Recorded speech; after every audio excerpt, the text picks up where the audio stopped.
What is happening? I don't even know anymore. Hey friends, so today I wanted to talk a little bit about mindfulness. Yeah.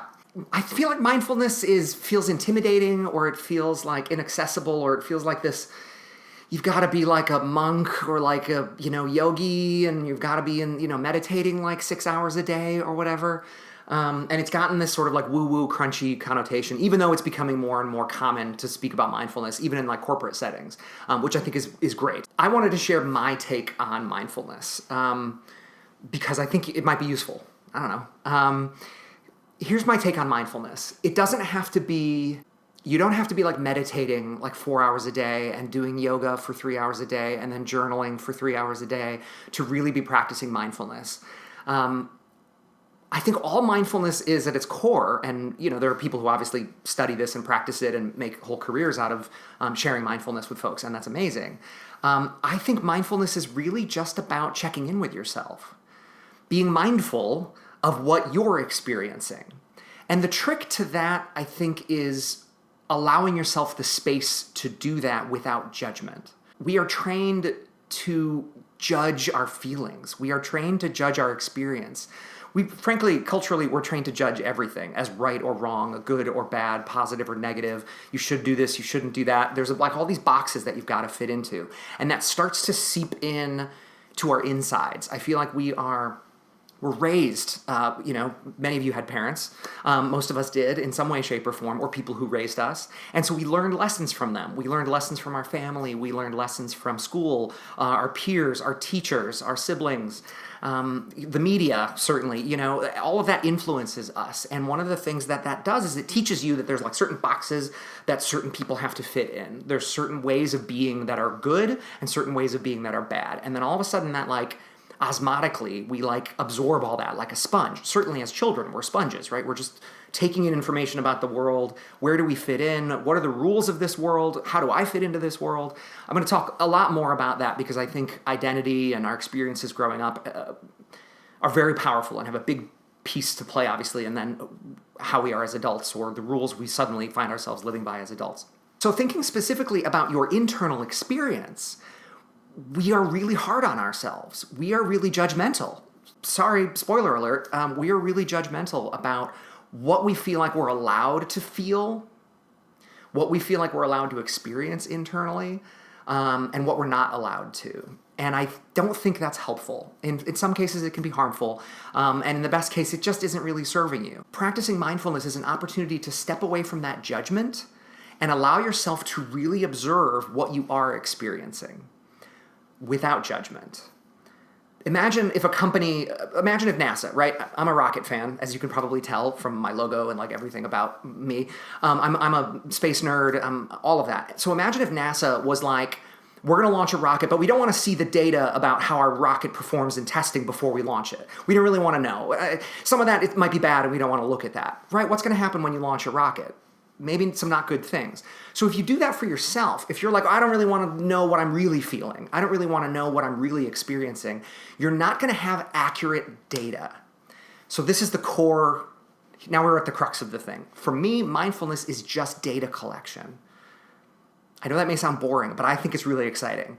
You are operating this biomechanical, spiritual, emotional machine, this human body, this system that you are running, and it runs certain codes and certain programs, and we're going to talk a lot more about that in some other videos.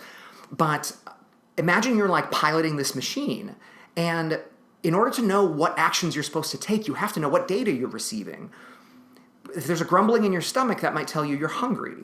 But if you ignore the grumbling in your stomach because you don't want to be hungry, well, eventually what's going to happen? You're going to pass out. You're going to, first off, you're going to fight with everybody. You're going to be hangry with your boss. You're going to get fired. It's going to be a disaster because you're just starving. You're really, really hungry, and you're not caring for your body. Well, emotionally, it's the same thing. Your system is sending you signals. It's up to you to pay attention to them. Your system is telling you how you're feeling. And your filters that you've developed from those experiences growing up, those rules you feel like you are living by, what you feel like you're allowed to feel in certain circumstances or about certain people in your life or certain things that happen to you. Start filtering that data right away before you even collect it all. So mindfulness for me is really just clearing away those filters and allowing yourself to just observe what you're really feeling.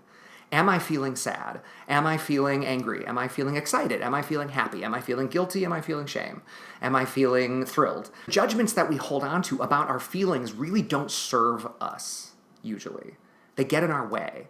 They prevent us from being honest with what our system is experiencing. Our rocket needs to be healthy to launch into space. It's a check-in to collect accurate data about how your system is doing. And there are 2 questions that you can ask yourself throughout your day or whenever you want to check in with yourself that I think are really powerful. So we start by just allowing ourselves to sort of pause and center ourselves. Yes, we can do some centering, right? We take a deep breath and we check in with ourselves. And the first question that I would invite you to ask yourself, what am I feeling right now? What am I experiencing right now? Simple, right? Then allow space for the answer. Really allow yourself to observe what answer is coming to my mind? What am I experiencing now? What am I feeling right now? How do you know you're feeling a certain feeling? Maybe you can't even label it. Maybe there's tension in your shoulders. Maybe there's a ache in the pit of your stomach. Maybe you're just feeling really constricted and really wobbly or something. However it shows up for you, you can start collecting that data. Oh, when my shoulders are tight, it means I'm stressed.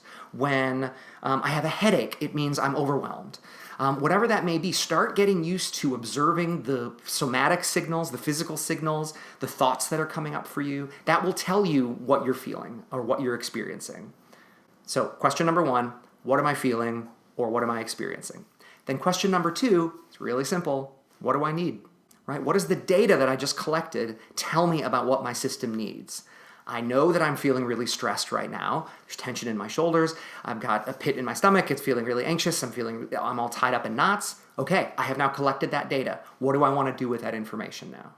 What do I want to do with that information now as I run my biomechanical system that is the human being that is me?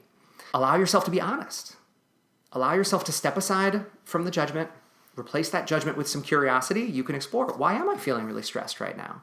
Why am I feeling really challenged? What's going on for me that's causing this sensation that I'm experiencing? And now what does that tell me that I need? When you combine those 2 questions, what am I feeling or what am I experiencing and what do I need? That is a way for you to start owning your system, not being at the end results of all the stimulus you're getting from the world around you, at the effect of it. You can start saying, okay, cool, here's what has come to me. This is what is the sensations, the experience that it has caused. Now, what do I want to do with that information? What do I want to do next? How do I need to care for myself? How do I need to make a choice that helps me take the next step, get out of this moment, move into the next moment? For me, mindfulness is just data collection. It's really simple. It's just allowing yourself space to collect accurate data about what's going on for you. And then you are empowered to decide how to respond to that. You get to make a choice based on the accurate data you've collected, not what anyone else's expectations are, not what you're supposed to do in this situation, not what you feel obligated to do, what you actually genuinely want or need to do based on what your system is experiencing. To me, that's the core of mindfulness. There's lots of different approaches to it, and they're all wonderful and great, and go find the approach that works for you. But I'm just here to say it doesn't have to be, a retreat to Tibet or something like that. Although please go on a retreat to Tibet if that's what you want to do. It can just be a check-in periodically. How could you remind yourself to do a check-in? At the end of the day, put a note in your phone, like the kids do, and say, I'm going to ask myself those 2 questions at the end of my day, or when you first wake up. After I wake up, I'm going to check in with myself and see what I'm feeling and what I need to start my day off the way that I want for myself. It could be at the end of a week. It could be at the beginning of a week. There's really you can't do it too frequently, right? And you can also just check in whenever it feels right for you.